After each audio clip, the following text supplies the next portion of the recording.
জিন এসে খেয়ে যায় দোকানের মিষ্টি, নিয়েও যায় সঙ্গে করে।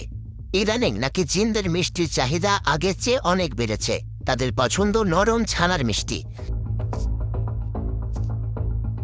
তবে আসল রূপে ধরা দেয় না জিনেরা, দোকানে আসে মানুষের রূপ ধরে। কিন্তু সাধারণ মানুষের চোখে ধরা না পড়লেও দোকানের কর্মচারীরা ঠিকই চিনতে পারে।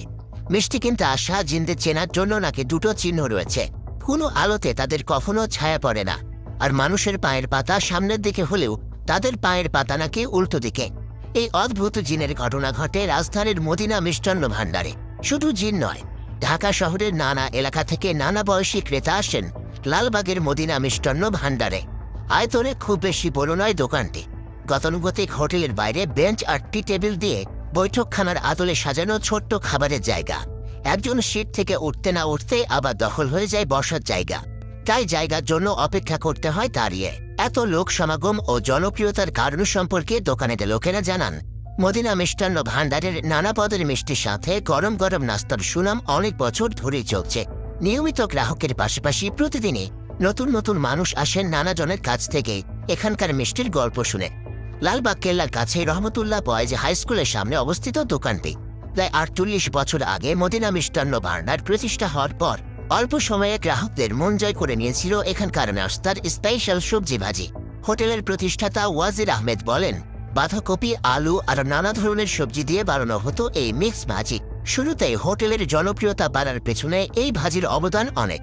সকালে কয়েক ঘন্টার মধ্যে শেষ হয়ে যেত এটা। প্রায় কাস্টমাররা এসে নাস্তায় ভাজি না পেয়ে আমাকে বকাবকি শুরু করত, কেন বেশি করে ভাজি বানায় না তা নিয়ে চলত অভিযোগ। সকাল সকাল শুধু ভাজি নয়, মিষ্টি, লুচি দিয়েও নাস্তা সারেন অনেকে। কাশ্মীরি হালুয়া, মালাই চপ, সরমালাই, জাফরান ভোগ ইত্যাদি নানা প্রকারের মিষ্টি দিয়ে তৃপ্তির সাথে নাস্তা সেরে শেষে থাকে গরু দুধের চা।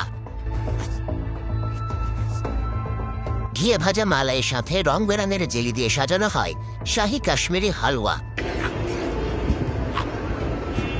মালাই দিয়ে চপের আকারে বানানো দুধে ভেজানো মালাই চপ, ঘন দুধে জাফরান মিশিয়ে বানানো ছানার মিষ্টি জাফরান ভোগ, সর আর বাদামের মিশ্রণে বানানো বাদাম সর, দইয়ের উপরে জাফরান দিয়ে সাজানো জাফরান দই, কাজু বাদাম কুচি সহ বাদাম দই, গুড়ের রসগোল্লার মতো বাহারি সব মিষ্টি পাওয়া যায় মদিনায়। প্রতিদিন ভোর থেকে দোকান খোলা থাকে।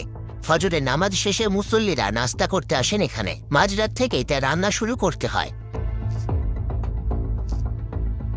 আবার অনেক রাত পর্যন্ত চলে কেনে বেচা। সকাল আর সন্ধ্যা নাস্তার সময় সবচেয়ে বেশি ভিড় হয় এখানে।